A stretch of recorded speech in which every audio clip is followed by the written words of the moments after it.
Dejé a mi novio por ser muy tímido y ahora quiero recuperarlo. Me llamo Flavia y hoy quiero contarles cómo arruiné todo. Hay cosas que uno no sabe que va a extrañar hasta que se van. Y no me refiero a los recuerdos grandes ni a los momentos de película. Hablo de lo pequeño. De lo cotidiano, de eso que no sabes que es importante hasta que ya no está. A mí me pasó con el silencio de Daniel. Con su forma de estar ahí sin decir nada, pero haciéndome sentir acompañada igual. Con su manera de mirarme cuando hablaba como si de verdad estuviera escuchando cada palabra, no por obligación, sino porque le importaba. Yo lo dejé, sí, lo dejé por tímido, por callado, por ser exactamente lo que era desde el primer día, y ahora no hay una sola noche en la que no me odio un poco por eso. No sé en qué momento empecé a pensar que su calma era una falta. Que su silencio era ausencia. Que su manera de ser era una debilidad. Supongo que me contaminé. Supongo que me dejé llevar por una idea equivocada de lo que una pareja debería ser. Y ahora estoy acá, escribiendo esto como una forma de encontrarme. Entre los escombros de una relación que rompí yo sola. Porque él nunca hizo nada malo. Nada. Siempre fue el mismo. Siempre estuvo. Siempre dio todo lo que tenía. Era yo la que no supo valorarlo. Era yo la que necesitaba ruido, movimiento, intensidad, como si eso garantizara algo. Como si eso fuera amor verdadero. Daniel era el tipo de persona que no hace sombra porque no necesita pagarte para brillar. ¿Era tímido? Sí. No de esos tímidos que se vuelven torpes o que esconden todo detrás de una muralla, sino de esos que se sienten cómodos con el perfil bajo, que no necesitan estar en él centro de nada para sentirse parte de algo. No hablaba mucho, pero cuando lo hacía, cada palabra tenía peso. No era de grandes gestos, pero tenía una sensibilidad que a veces me desbordaba. Me conocía como nadie. Me escuchaba incluso cuando no decía nada. Y todo eso, que al principio me desarmaba de ternura, después empecé a verlo como un problema. Como si hubiera algo roto en mí que no supiera sostener tanta calma. Oílo. Extraño. Extraño incluso las cosas que antes me frustraban. Su forma de respirar hondo antes de hablar. Ese gesto de rascarse la nuca cuando no sabía qué decir. Su sonrisa tímida cuando lo elogiaba. Su incomodidad adorable en las reuniones con mis amigos. Su amor sin escándalos, sin carteles luminosos, sin promesas exageradas. Un amor que simplemente estaba, como el sol en invierno, suave, constante, necesario. Pero ya no está. Y no tengo idea de cómo se repara algo que rompiste con tus propias manos. A Daniel lo conocí en una charla sobre cine europeo. Yo había ido por compromiso. Acompañando a una amiga que se estaba formando en dirección de arte, y él estaba sentado en una esquina, con una libreta pequeña en la mano y unos anteojos que le daban un aire de profesor joven y distraído. Me llamó la atención, no por lo obvio, sino por lo contrario. Era de esos tipos que no buscan ser mirados, que no hacen nada para destacarse, pero que aún así generan algo. Una especie de curiosidad tranquila, como si fueran parte de otro ritmo. Me pareció lindo, pero en ese momento no supe describir por qué. No era el típico chico atractivo que me gustaba. Era otra cosa. Más sutil. Más íntima. Nos cruzamos cuando terminó la charla, en la salida, mientras esperábamos que pasara el ruido de la calle para poder hablar. Me dijo algo sobre el director de la película que habían mencionado y, aunque apenas lo escuché entre los autos y mi distracción, me quedé con su voz. Era baja, pero segura. Sin apuro. Me dio la impresión de que era alguien que hablaba solo. Cuando tenía algo que decir. Y eso me gustó.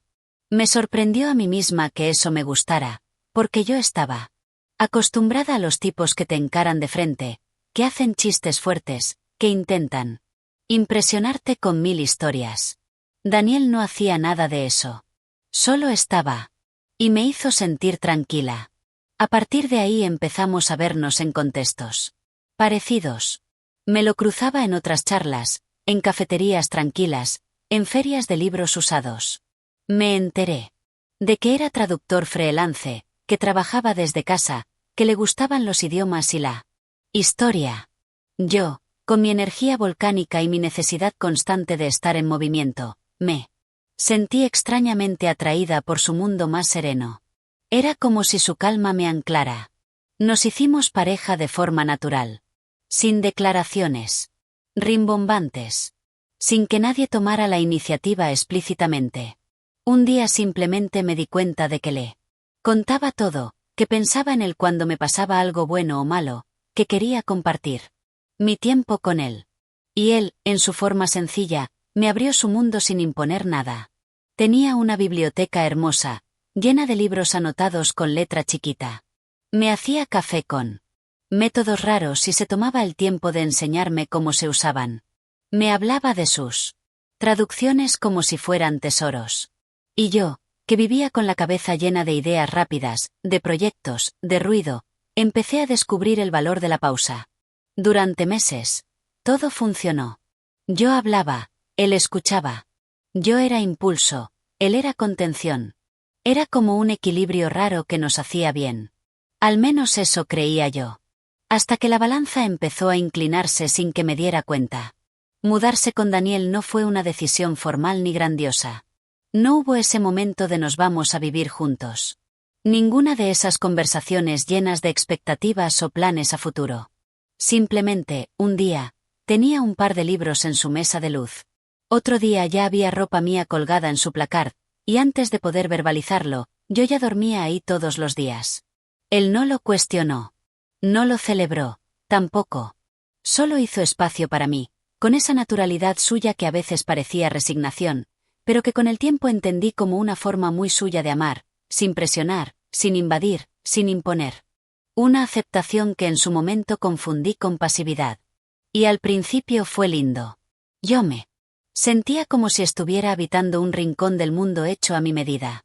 Tenía una taza para el café que él me había separado, una repisa solo para mis libros, el olor a su detergente que, de a poco, empezó a ser también mi olor. El departamento era silencioso, luminoso, lleno de esa calma que me venía haciendo falta después de tanto correr detrás de objetivos, después de tanta gente ruidosa y energía agitada. Vivir con Daniel me dio un respiro. Un paréntesis. Un lugar sin juicio donde podía estar despeinada, callada o sensible y no pasaba nada. Pero después empecé a notar cosas. O, mejor dicho, empecé a dejar que me afectaran cosas que siempre habían estado ahí. No fue que él cambió. Él era exactamente igual al chico que conocí en aquella charla de cine. Silencioso, atento, paciente. El problema fue que yo empecé a necesitar otra cosa. Algo que ni siquiera sabía definir. Empecé a fastidiarme porque él no opinaba sobre mis ideas con la misma efusividad que yo. Porque cuando volvíamos de una cena con amigos, él no tenía esa urgencia de analizar cada detalle como yo. Porque le costaba mirarme a los ojos cuando hablábamos de sentimientos. Y aunque al principio me repetía a mí misma que era su manera de ser, que no todo el mundo muestra las cosas igual, que yo había elegido estar con él justamente por esa suavidad suya, que me serenaba. Algo adentro mío empezó a arder. Como una impaciencia que no sabía cómo apagar. Como si necesitara que me respondiera con pasión, con algo de fuego, con una palabra fuerte, y él me siguiera dando la misma tibieza de siempre. Empecé a sentir que yo hablaba sola. Que mis emociones rebotaban en él sin encontrar eco. Claro, ahora sé que no era así. Que él me escuchaba. Que me observaba. Que absorbía todo en silencio y después lo procesaba en sus tiempos. Pero en ese momento, yo no supe esperar. No quise. Me parecía que estar con alguien tan tímido, tan pausado, tan suave, me estaba apagando a mí. Como si su calma fuera contagiosa.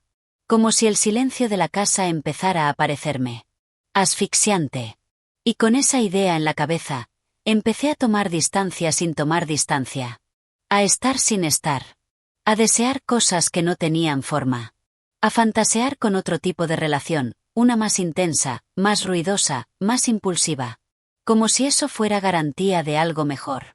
Fue en pequeños gestos donde todo empezó a desarmarse.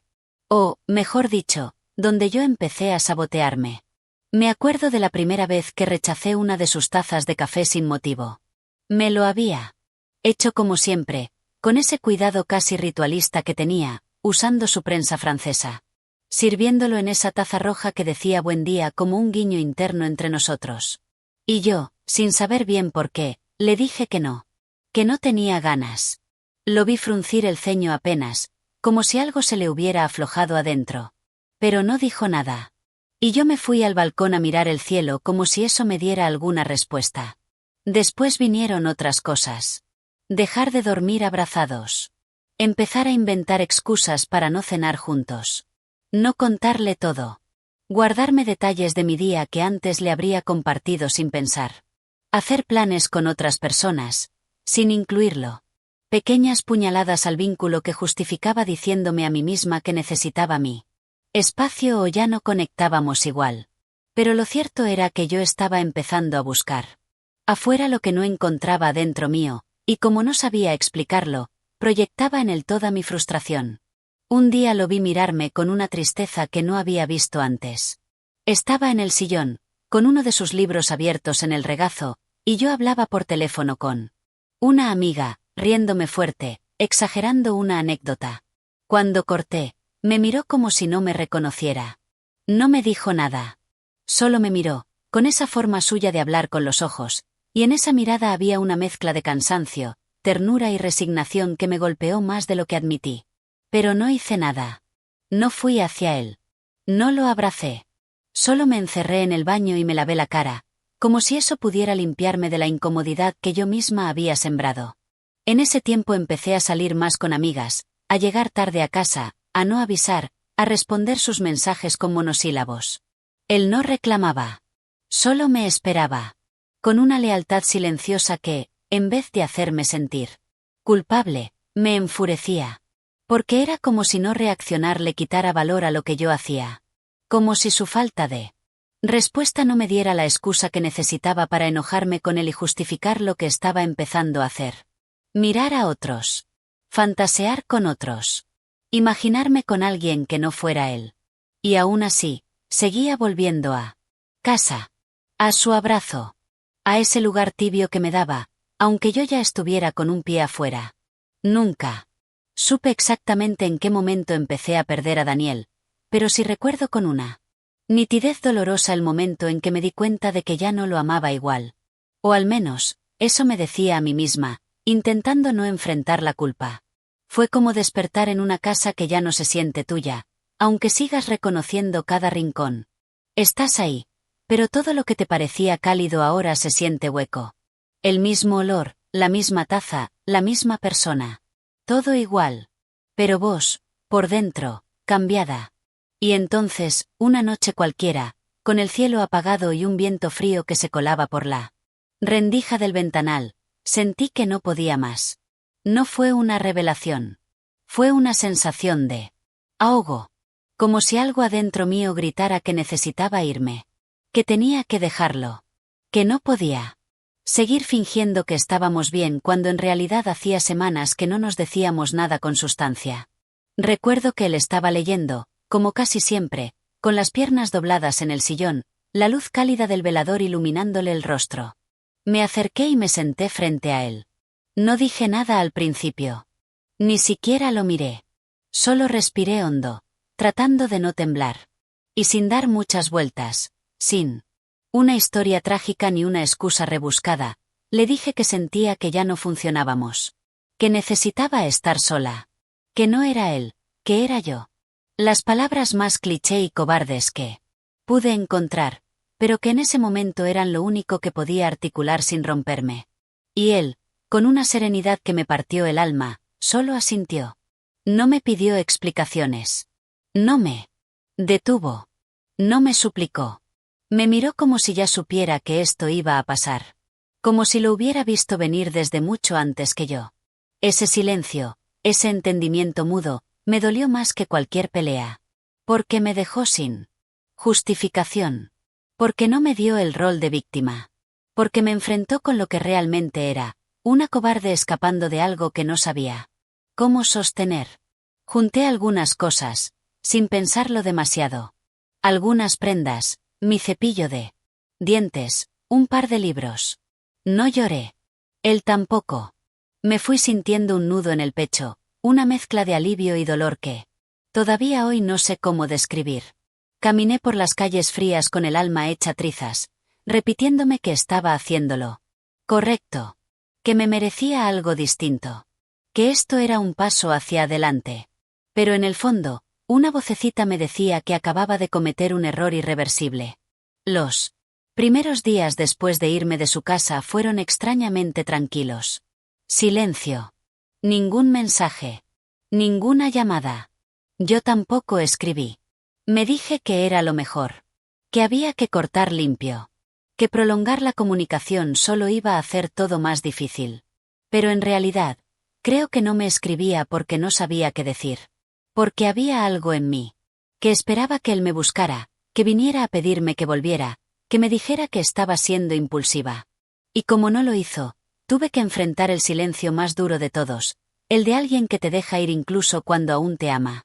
Al principio intenté llenar ese vacío con actividad. Salidas, amigas, trabajo. Cualquier cosa que me mantuviera ocupada. Pero cada vez que volvía a casa sola, me enfrentaba al eco. Al vacío que dejaba su voz, su presencia, su manera de habitar el espacio. Extrañaba su forma de preparar café. Extrañaba su manera torpe de acomodar las cosas en la heladera. Su risa bajita cuando algo realmente lo divertía. Su calor en la cama.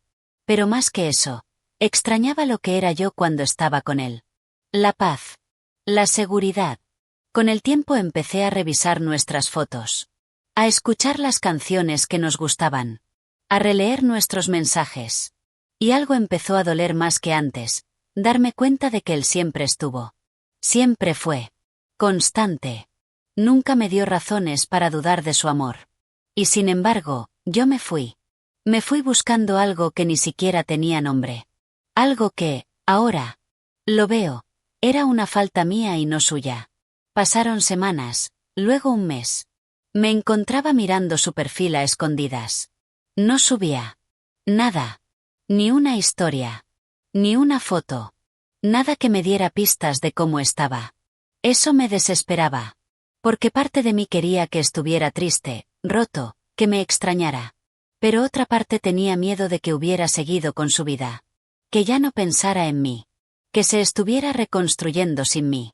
Y eso me dolía más de lo que estaba dispuesta a admitir. Llegué a escribirle varias veces. Empezaba con un hola y después lo borraba. A veces escribía largos párrafos que nunca envié. Me decía que era demasiado pronto. Que tenía que darle espacio. Pero en realidad, yo también necesitaba ese tiempo para digerir lo que había hecho. Para aceptar que me había ido sin darle oportunidad de arreglar nada. Sin preguntarle si él también sentía que algo se había roto. Simplemente asumí que mi incomodidad era suficiente razón para romper lo que habíamos construido. Empecé a tener sueños con él. Sueños donde volvíamos. Donde me abrazaba en silencio. Donde me decía que todo estaba bien. Me despertaba con el pecho oprimido. Con la piel. Buscando su calor.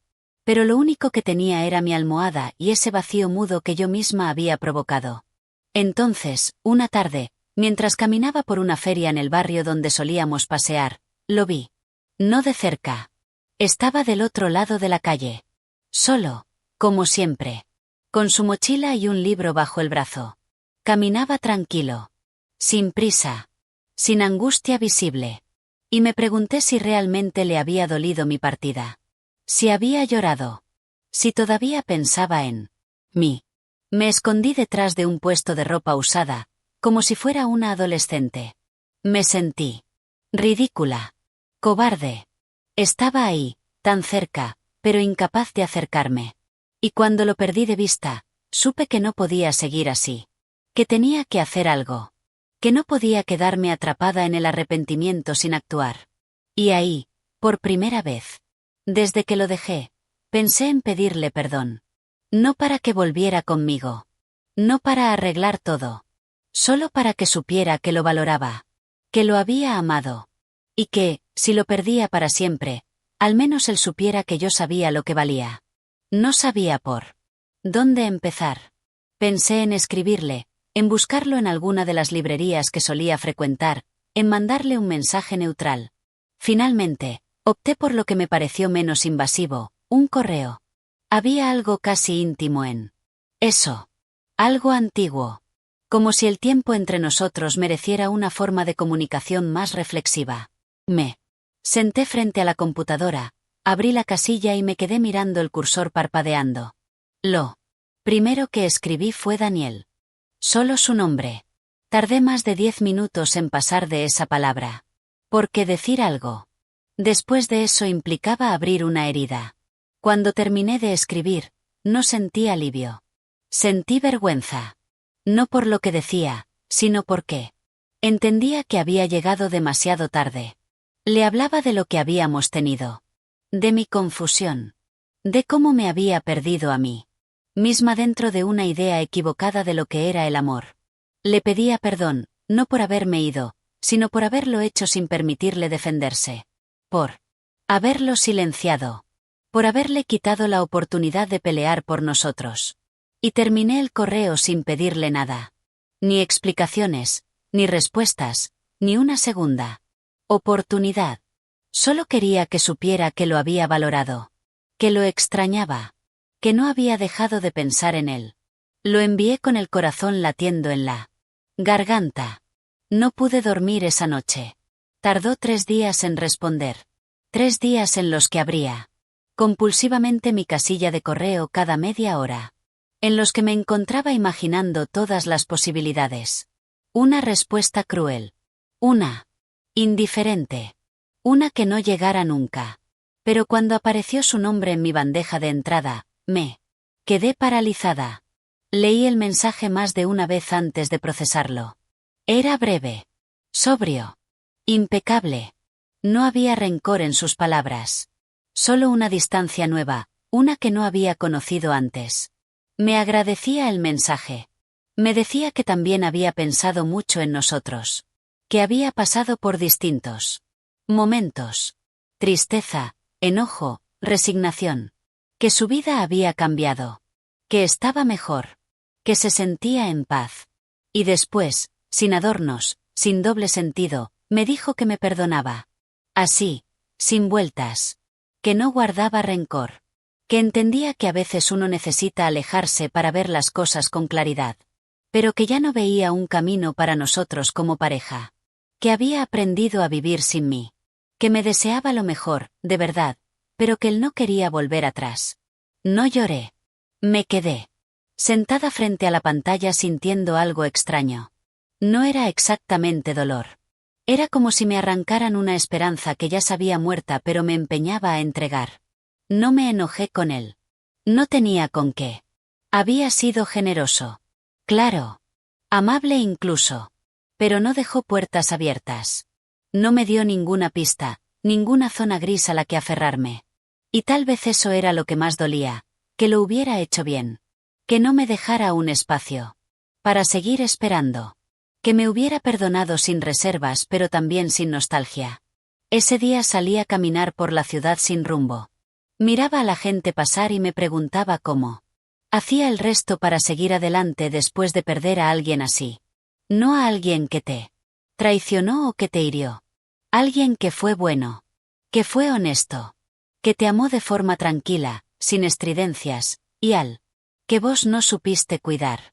Me di cuenta de que el arrepentimiento no siempre viene acompañado de segundas oportunidades. A veces solo sirve para ponerle nombre al dolor. Para aprender a vivir con eso.